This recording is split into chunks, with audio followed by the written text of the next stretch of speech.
Bismillahirrahmanirrahim. Assalamualaikum warahmatullahi wabarakatuh. Alhamdulillahi hamdan katsiran tayyiban mubarakan fihi kama yuhibbu rabbuna wa yardah. Wassalatu wassalamu ala Rasulillah wa ala alihi wa sahbihi wa man tabi'ahum bi ihsanin ila yaumiddin. Amma ba'd. Ayyuhal ikhwal kiram, para jemaah yang dimulakan Allah Subhanahu wa taala, alhamdulillah kita bersyukur pada Allah Subhanahu wa taala dengan seluruh nikmatnya dan rahmatnya kita bisa beribadah kepada Allah Subhanahu wa taala, dan juga salah satu nikmat yang kita selama ini kita tidak sadari, sebuah nikmat yang besar di mana kita dimudahkan baru saja oleh Allah Subhanahu wa taala untuk bisa menaikkan ibadah yang teragung di sisi Allah Jalla wa Ala, yaitu ibadah salat fardu, yaitu salat zuhur.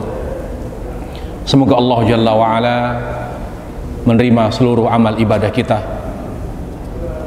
Para jemaah sekalian, lingkungan di masjid ini lingkungan kerja. Kajian kita adalah kajian tafsir, maka yang ideal adalah kajiannya adalah kajian yang praktis. Maka di kajian tafsir yang kita akan sampaikan poin-poin pentingnya saja, sehingga bisa dipraktikkan, diamalkan sehari-hari. Pada kesempatan yang berbahagia ini kita akan membahas tafsir surah Al-Qadar. Surah Al-Qadar. Ya. Kenapa diambil atau dinamakan dengan surah Al-Qadar?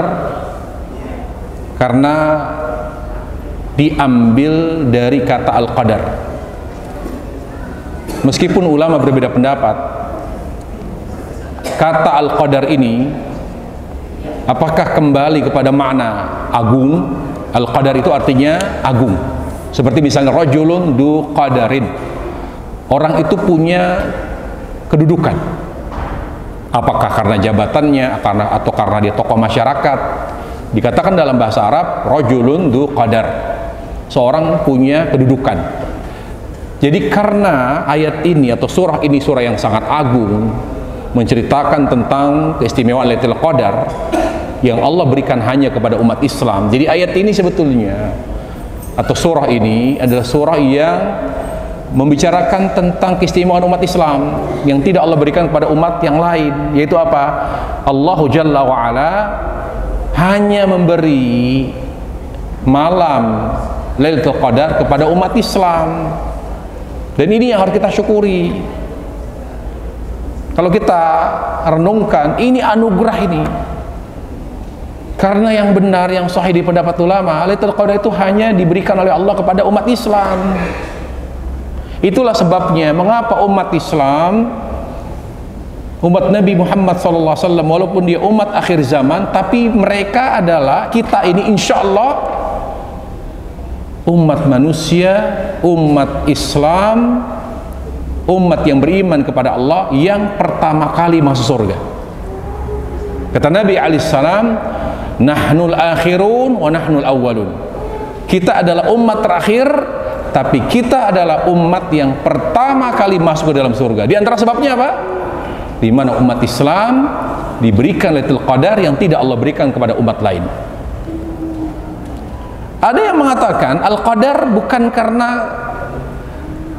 maknanya Al-Qadar artinya keistimewaan, keagungan dari aspek makna, tapi yang sahih kata sebagian ulama yaitu kembali kepada takdir.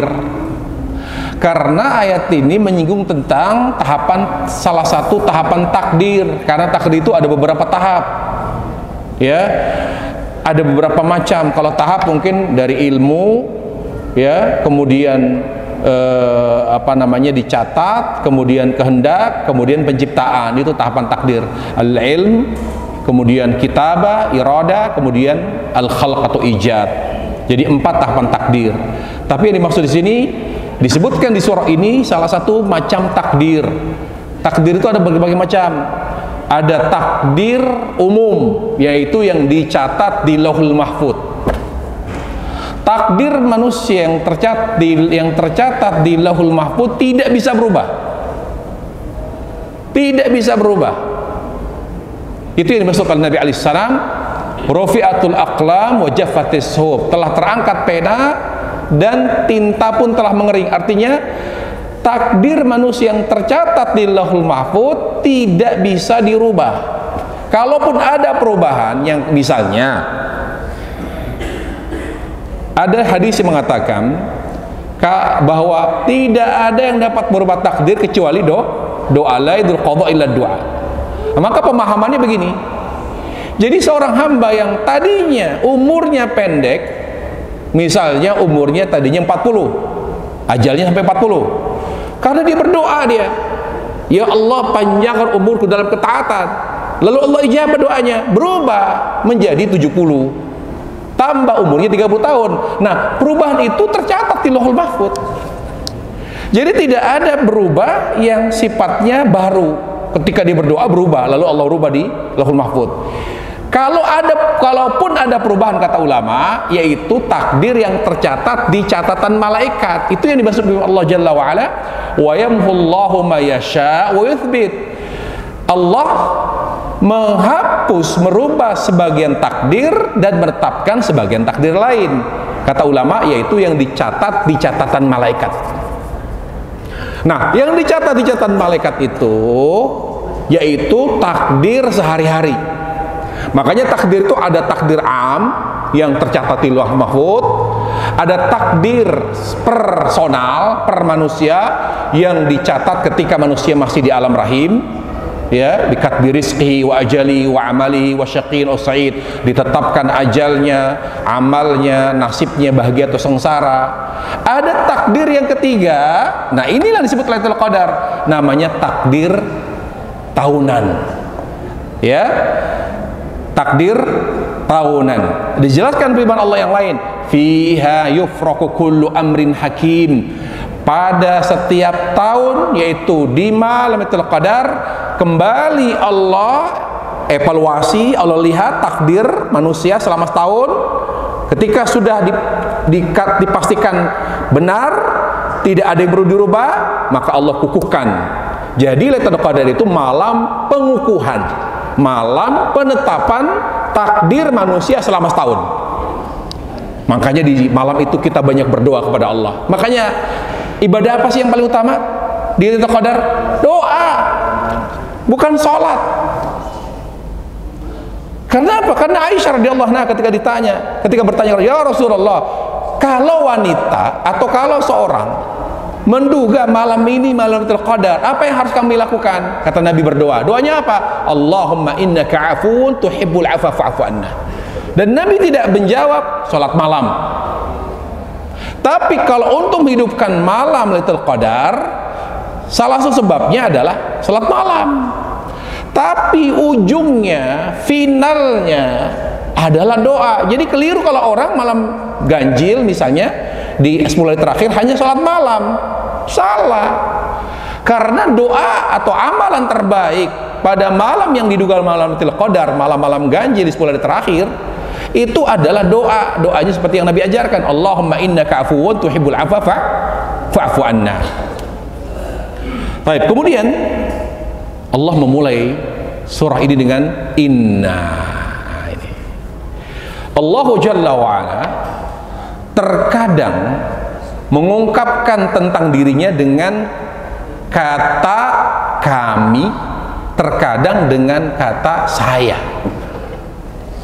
ya, dengan kata saya. Banyak sekali. Kalau misalnya dengan kata saya, ini Allah, lihat surat Thaha ayat 14. Terkadang Allah mengungkapkan dirinya dengan kami. Jangan disalahpahami. Ketika Allah Jalla wa'ala mengungkapkan dirinya dengan kata kami, berarti Allah banyak. Tidak begitu. Itulah pentingnya memahami namanya konteks, siyak. Karena kata ulama, makanya merujuklah kepada para ulama yang mengetahui kaidah-kaidah tafsir. Penjelasan sederhananya begini. Kalau ada ya, ayat di mana Allah Jalla wa Ala mengungkapkan dirinya dengan kata kami, berarti konteksnya Allah sedang Allah ketika mengatakan kami dari berarti apa? Dalam konteks Allah sedang membesarkan dirinya, mengagungkan dirinya. Kami, saya ini maha besar, kami ini maha agung. Jadi Allah sedang ya mengagungkan dirinya. Itu konteksnya, bukan menyebut dalam konteks menyebut jumlah. Ya. Jadi kata ulama, bi'tibari sifat ya'ti dhamirul 'azamah. Ketika Allah mensifati dirinya bahwa Allah maha agung, maka Allah mengatakan kami. Contoh bukan hanya inna anzalnahu fi lailatul qadar, bukan hanya itu. Allah dalam surah Al-Hijr ayat 9, inna nahnu nazzalna dzikra wa innahu lahafizun. Kamilah yang menurunkan Al-Qur'an dan kami pula yang akan menjaganya.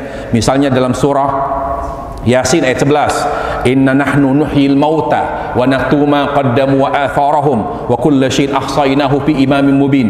Kamilah yang menghidupkan orang-orang yang telah mati, wa naktubu ma qaddamu wa atharahum. Kamilah yang akan mencatat apa-apa yang telah mereka lakukan dan dampak-dampaknya. Kami, artinya Allah ketika mengatakan kami sedang membanggakan dirinya, aku ini maha besar, maha sempurna. Agungkan aku dengan apa? Berarti Allah minta kita ibadah. Ketika Allah maha agung, hanya Allah yang maha agung, kita berarti maha hina. Berarti yang merasa hina dirinya ibadah. Kalau Allah maha sombong, berarti kita tidak boleh sombong. Kalau Allah mengingatkan nahnu, berarti Allah meminta kita beribadahlah kamu kepada aku. Karena satu-satunya cara mengagungkan Allah Jalla wa'ala yaitu beribadah kepada Allah dengan tauhid. Baik, kemudian, nah ini ayat yang kedua, Allah bilang apa? Wa ma adraka ma lailatul qadar. Tolong ingat ya. Kalau ada ayat berbunyi, tahukah kamu? Ya itu. Di sini ayat ini misalnya lailatul qadar, tahukah kamu apa itu malam lailatul qadar? Maka artinya Allah ingin mengingatkan kita, tolong perhatikan, karena ketika Allah bertanya, tahukah kamu apa itu? Di sini misalnya, tahukah kamu apa itu qadar? Di ayat yang lain tentang yang lain. Berarti Allah ingin menyampaikan, baik, aku ini bertanya sesuatu yang penting, tolong diperhatikan. Letakkan hatimu, fokus, gitu. Artinya Allah ingin mengabarkan sesuatu yang penting. Wa ma adraka ma lailatul qadar. Kamu tahu tidak apa itu lailatul qadar? Yang senada dengan ayat itu banyak. Ya. Misalnya Allah Subhanahu wa taala dalam surah misalnya Al-Infitar, apa kata Allah? Wa ma adraka ma yaumuddin. Thumma ma adraka ma yaumuddin. Surah Al-Haqqah, Al-Haqqatu mal-Haqqah, wa ma adraka mal-Haqqah. Misalnya dalam surah Al-Qari'ah, Al-Qari'atu mal-Qari'ah, wa ma adraka mal-Qari'ah. Catat itu. Kalau Allah bertanya, kalian tahu tidak Qari'ah itu apa? Kalian tahu tidak Al-Haqqah itu apa? Berarti Allah ingin bicara, ini penting. Tolong di seperti kita guru nih kalau ngomong. Guru, murid-murid, tolong fokus. Pak guru mau menyampaikan sesuatu yang penting, ya, awas, jangan ada yang tidak fokus. Dengarkan, Pak guru. Nah itu.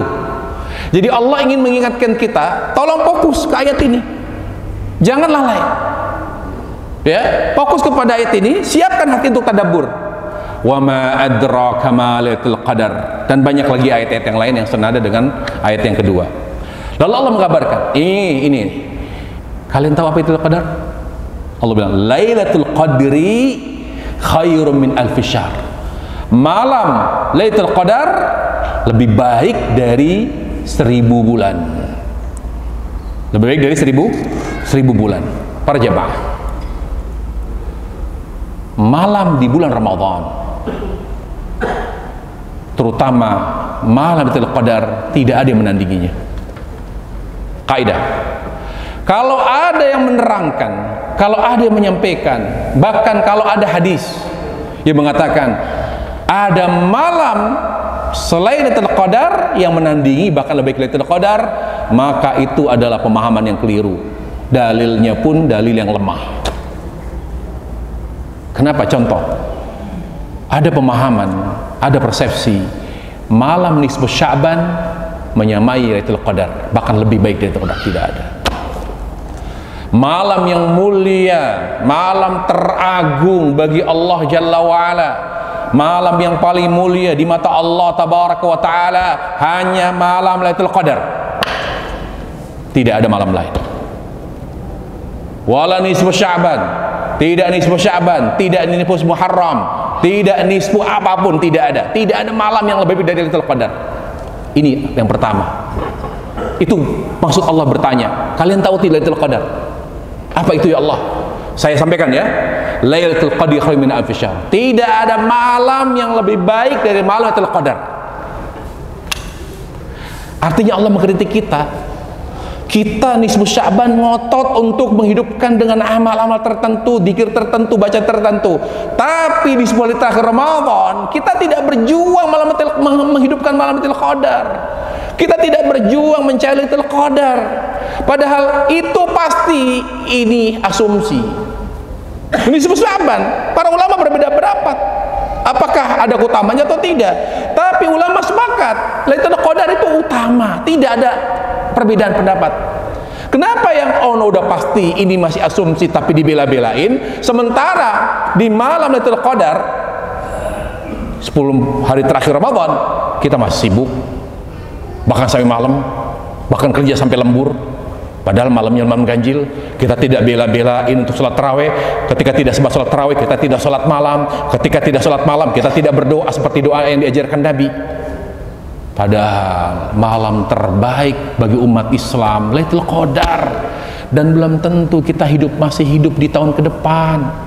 Belum tentu kita masih hidup di bulan Ramadan berikutnya, belum tentu para jamaah. Anggap Ramadan ini Ramadan terakhir kita. Wallahi bekal terbaik akhirat kita dapat di Ramadan, bukan di bulan lain. Ibadah, bekal terbaik akhirat yang paling banyak kita dapatkan. Karena kalau 10 hari pertama Dzulhijjah hanya 9 hari. Itu pun kata Ibnu Taimiyah rahimahullah, itu pun ibadah siangnya. Tapi ibadah malamnya lebih baik Ramadan. Udah gitu 10 hari pertama Dzulhijjah hanya dari tanggal 1 sampai tanggal 9. Tapi Ramadan 1 bulan, apakah 29 atau 30? Jadi bisa disimpulkan bahwa bekal terbaik manusia untuk pulang ke kampung halaman akhirat itu didapatkan di mana? Di Ramadan, bukan di Muharram, bukan di Safar, bukan di Rabiul Awwal, Rabiul Akhir, bukan. Bukan di Syawal, bukan di Sya'ban, bukan, tapi di Ramadan. Tidak heran makanya Nabi alaihi salam berdoa, "Ya Allah, Allahumma ballighna Ramadan." Ya Allah, pertemukan aku dengan Ramadan. Karena hidup kita untuk apa sih? Untuk menjadi bekal akhirat. Dan kesempatan untuk mendapatkan bekal akhirat terbaik itu di Ramadan. Terus malam Lailatul Qadar lebih baik daripada 1000 bulan. Maksud 1000 bulan itu apa? Maksudnya kata ulama, thawabul amali fiha. Maksudnya pahala ibadahnya, pahala amalnya, seperti seorang yang beramal ibadah selama 40 tahun lebih. Ibadah apa? Ibadah sunnah. Jadi ketika seorang tahajud, ketika seorang berdoa, ya, karena ibadah yang dianjurkan di Ramadan, terutama di 10 hari terakhir, di malam ganjil, sholat malam. Kalau baca Quran bagaimana? Termasuk baca Quran, tapi puncaknya doa. Ya, puncaknya adalah doa. Makanya di malam-malam ganjil usahakan tidak ada ceramah, tidak ada tausiah, tidak ada muhasabah. Fokus aja sholat malam. Sebetulnya sholat malam sudah mewakili Al-Quran. Setelah mengerjakan sholat tahajud, sholat malam, atau kalau sudah tarawih, sudah tidak perlu lagi sholat malam, karena sholat tarawih itu sholat malam. Ingat, sholat tarawih itu sholat malam. Jadi jangan menganggap ketika dia sudah sholat tarawih lalu malam ganjil, aduh saya belum sholat malam lagi. Para jamaah yang dimuliakan Allah Subhanahu Wa Taala, sholat tarawih itu sholat malam. Hanya karena keistimewaan Ramadan sehingga dimajukan waktunya di awal malam, yaitu ba'da isya. Jadi bagaimana kalau sudah sholat tarawih? Cukup di akhir malam berdoa di waktu sahur, Allahumma innaka afuwun tuhibbul afwa fa'fu anna. Terus doa kepada Allah Jalla wa Ala, membaca doa yang diajarkan oleh Nabi sallallahu alaihi wasallam. Kemudian apa? Tanazzalul malaikah. Malaikat turun. Karena malaikat itu penghuni langit. Adapun yang ada di bumi hanya yang bertugas mencatat amalan manusia, yang mendapatkan tugas tertentu dari Allah, mengawal orang beriman. Ingat, orang beriman punya pas pampres loh, dari kalangan malaikat. Semakin dia beriman, semakin dia bertakwa, semakin Allah kerahkan malaikat untuk menjaga dia. Jadi malaikat itu pada asalnya bukan penghuni bumi dia. Mereka adalah aslinya penghuni langit. Ketika mereka berada di bumi dengan tugas khusus, mencatat amalan manusia, menjaganya, ininya dan sebagainya. Jadi karena ada tugas tertentu sehingga mereka berada di bumi. Satu. Yang kedua, kalau ada malaikat dari langit sampai turun, berarti itu keberkahan. Ketika dia tidak mendapatkan tugas di bumi, tapi mereka adalah penghuni langit, lalu mereka sampai turun, berarti itu ada kemuliaan dan keberkahan. Contoh, majelis ilmu ini. Apa kata Nabi alaihi salam? Mastama qaumun fi baitin buyutillah yatluna kitaballah wa yatadarasuna bainahum illa nazala 'alaihim sakinah wa ghasyiatum rahmah wa hafathumul malaikah wa dzakarahumullah fi man indah. Ketika suatu kaum, ketika beberapa orang, kata Rasulullah SAW, duduk di rumah Allah untuk menghadiri majlis ilmu, maka apa?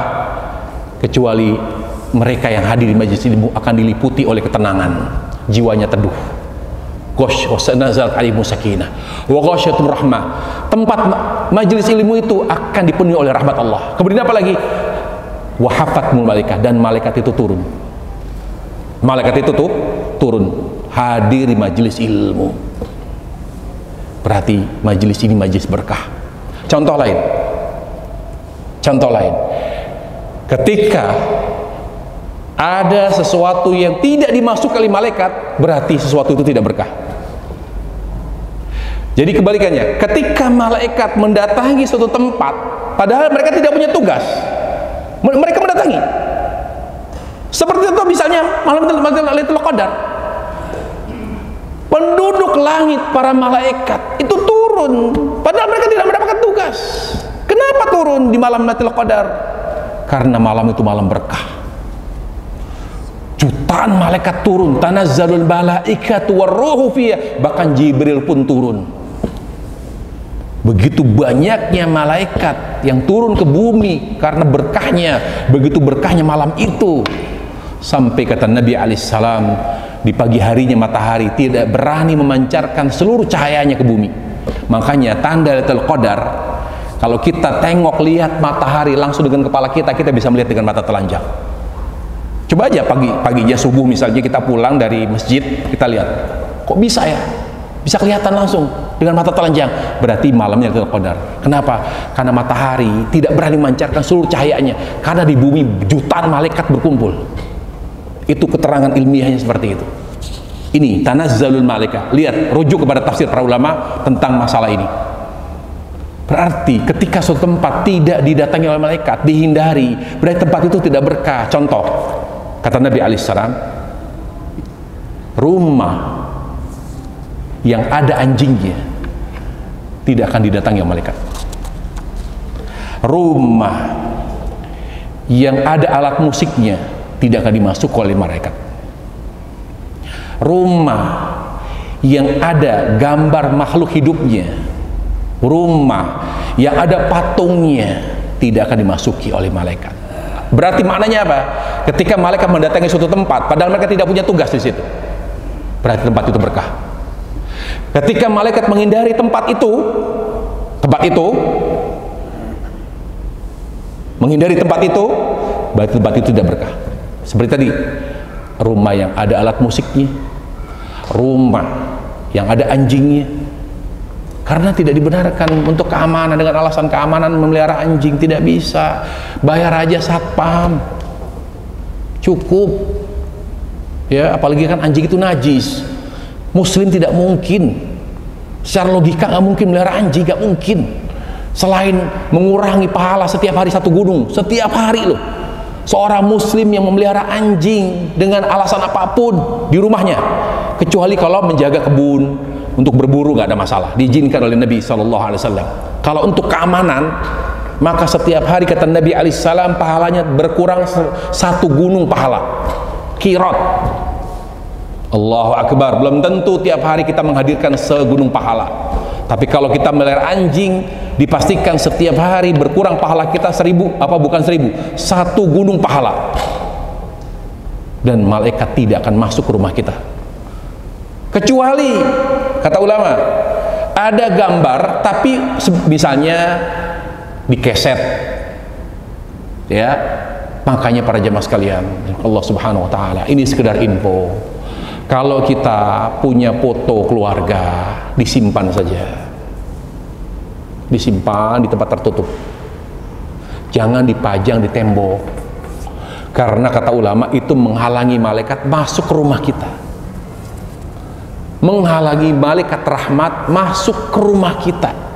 Contoh, kalau tidak percaya, kami kalau ingin meruqyah misalnya ada orang kerasukan. Kenapa? Karena peruqyah itu sulit mendapatkan pertolongan dari Allah melalui malaikat untuk bisa mengusir jin. Kenapa? Karena penghalang kesempurnaan ruqyah itu ketika ada foto-foto makhluk bernyawa. Coba aja. Ya, jadi oleh karenanya para jemaah sekalian, ketika kita ingin memiliki kenangan, maka caranya yang aman. Jangan dengan cara yang membuat malaikat tidak masuk ke rumah kita. Wah, kalau gitu saya bisa tuh pasang foto sebanyak-banyaknya, lukisan, supaya malaikat maut nggak masuk ke rumah saya. Jadi kita panjang umur. Kira-kira bisa nggak begitu? Bisa tidak?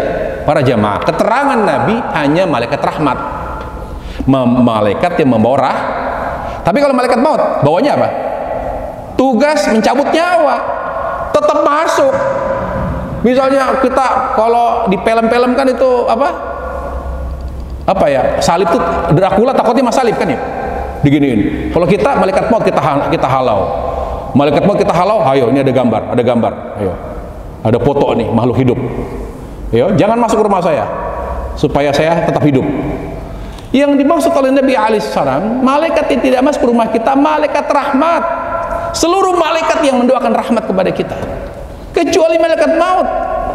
Karena dia tidak bawa rahmat, dia menjalankan tugas membawa amanat dari Allah untuk mencabut nyawa. Kalau sudah tiba ajal kita, matilah kita, walaupun kita berada di tempat yang mana malaikat tidak nyaman di tempat itu. Tapi intinya ketika malaikat menghindari rumah kita, berarti tidak berkah rumah kita. Tidak berkah, terasa betul para jamaah sekalian. Yang diberikan Allah Subhanahu wa taala. Kemudian bi'idni rabbihim, perhatikan. Warruhu fi bi'idni, izin Allah itu ada 2. Ada izin kauni, misalnya diizinkan kejahatan merajalela, itu diizinkan oleh Allah, tapi kauni. Ada izin syar'i. Contoh, kok banyak ya perzinahan? Kenapa kok nikah itu kok orang banyak menghindar, tapi zina luar biasa? Apakah Allah izinkan? Allah izinkan perzinahan secara kauni, tapi hikmah di balik itu.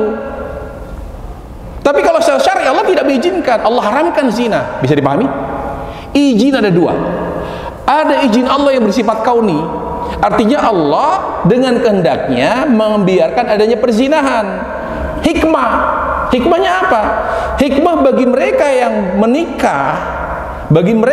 menikah, lalu berhubungan intim dengan istrinya, di situ merasakan nikmat ibadah pada Allah. Sebagaimana zina nikmat tapi membawa dosa, maka berhubungan intim dengan istri yang sah, yang halal, nikmat membawa apa? Halal. Contoh, kalau zina dapat dosa ya, sepakat ya. Baik. Sekarang orang suami istri, kita berhubungan sama istri kita, dapat pahala atau tidak? Padahal memuaskan, memenuhi kebutuhan biologis, kemudian puas. Dapat pahala nggak kita kalau berhubungan sama istri? Dapat tidak? Kok dapat? Orang enak kok. Kan kalau sholat kita sholat, nggak ada apa. Kita berhubungan sama istri kita, memenuhi kebutuhan biologis kita, kita puas, nikmat, subhanallah, Allah kasih pahala. Itu hikmahnya, supaya kita mengharamkan diri kita dari zina. Saya tidak hanya ingin puas, saya tidak hanya ingin menyalurkan kebutuhan biologi saya, tidak hanya ingin memenuhi kebutuhan biologi saya, tapi saya juga ingin dapat pahala. Orientasi muslim itu akhirat, cari pahala dari hubungan intim, ya, dengan cara yang mengalirkan pahala. Itu hikmah izin Allah. Kenapa zina dibiarkan? Itu diantara hikmahnya. Tapi secara syar'i Allah tidak mengizinkan zina. Sampai Allah berfirman, wala taqrabuz zina, kalian janganlah dekati zina. Artinya jangan dekati, jangan lakukan hal-hal yang menjerumuskan kalian kepada zina. Ya. Kemudian apa lagi? Salamun hiya hatta matla'il fajar. Apa makna salam? Kata ulama, ketika Allah katakan salamun hiya hatta matla'il fajar, arti salam di situ, ya, salamun hiya hatta matla'il fajar, artinya, ya, artinya apa? Pada malam itu tidak ada dosa, tidak ada azab. Allah Jalla wa Ala menghapus banyak sekali dosa-dosa hambanya. Allah Jalla wa Ala bahkan azab kubur dihentikan oleh Allah. Salam, semua alam, walaupun neraka tidak ada penghuninya, ya, artinya azab kubur pun termasuk Allah hentikan pada malam itu. Salamun, semuanya selamat, semuanya selamat. Makanya dikatakan sini salamun hi hatta matla'il fajr, li kathrati may yaslamu fiha min al-atham wa qubatiha. Karena pada malam itu banyak orang yang selamat dari maksiat. Jadi tidak banyak orang yang bermaksiat. Dan tidak banyak pada malam itu orang yang dihukum oleh Allah, diadab oleh Allah karena dosanya. Kenapa? Karena orang cenderung pada malam itu kepada ibadah kepada Allah Jalla wa'ala, cenderung kepada ibadah dan ketaatan kepada Allah, terutama dengan sholat malam, i'tikaf, baca Quran, doa. Itu dimaksud salamun hiya. Mayoritas hamba Allah pada malam itu adalah orang-orang yang meninggalkan maksiat, dan pada malam itu pula hampir tidak ada orang yang diadab oleh Allah karena dosanya. Tidak ada orang yang diadab karena dosanya. Makanya dikatakan malam keselamatan, salamun hiya. Sampai kapan keselamatan itu bertahan atau berlaku? Sampai pagi. Sampai pagi. Salamun hiya hatta matla'il fajr. Apakah masih ada orang yang bermaksiat pada malam Lailatul Qadar? Mungkin masih ada, tapi mayoritas tidak. Kecenderungan manusia muslim kepada ketaatan pada malam itu. Makanya dikatakan malam keselamatan, salamun hiya hatta matla'il fajar. Nah, di surah ini pelajaran yang bisa diambil adalah Allah merahasiakan Lailatul Qadar. Kenapa Allah rahasiakan? Supaya kita bersungguh-sungguh. Supaya kita bersungguh-sungguh mencari Lailatul Qadar. Makanya Allah rahasiakan. Kenapa dirahasiakan? Ya, awalnya diberitahu oleh Allah karena adanya perseteruan konflik antara umat Islam. Jadi ternyata konflik kita dengan saudara kita, putus silaturahim, itu banyak menunda kebaikan. Bayangkan malam Lailatul Qadar yang awalnya diketahui kapan terjadi, menjadi Allah sembunyikan karena adanya konflik dan putus silaturahim. Makanya kata Nabi, gara-gara ada yang berantem, gara-gara ada yang berkonflik, sampai saya tidak tahu kapan Lailatul Qadar itu terjadi. Awalnya 21, kemudian 27, kemudian pindah lagi. Jadi sampai detik ini tidak ada ulama yang memastikan Lailatul Qadar malam 21, malam 23, malam 23, malam 25, malam, tidak ada. Semuanya harus dicari dari malam ganjil. Tapi mungkin tidak malam genap, mungkin. Karena ulama mengatakan yang pasti 10 hari terakhir. Makanya itikaf tidak boleh di awal Ramadan, di pertengahan. Itikaf itu hanya di akhir, dari tanggal 2, malam 21, 22 dan seterusnya. Karena potensi Lailatul Qadar ada di situ. Ada di situ. Kenapa itikaf? Itikaf tujuannya adalah untuk mendapatkan Lailatul Qadar. Itikaf bisa sempurna, bisa tidak sempurna. Misalnya kita masih kerja, kita baru bisa datang pada malam tertentu, itu pun hanya dari ba'da isya sampai pagi, boleh. Jadi itikaf ada dua, itikaf sempurna dan itikaf sifatnya parsial saja, sebagian saja boleh. Jadi kita hanya ambil ba'da isya, kemudian sampai pagi, kemudian pulang, besok kerja lagi, itu juga bisa. Dan itikaf kita kerjakan tujuannya untuk mendapatkan Lailatul Qadar. Wallahu alam. Demikian para jemaah sekalian yang dimuliakan Allah Subhanahu wa taala, kajian kita dari dari tafsir surah Al-Qadar, semoga bermanfaat. Wassallallahu wasallam wa barik ala Muhammad wa ala alihi wa sahbihi wasallam. Walhamdulillahil alamin. Subhanakallah bihamdika asyhadu an la ilaha illa anta astaghfiruka wa atubu ilaik. Assalamualaikum warahmatullahi wabarakatuh.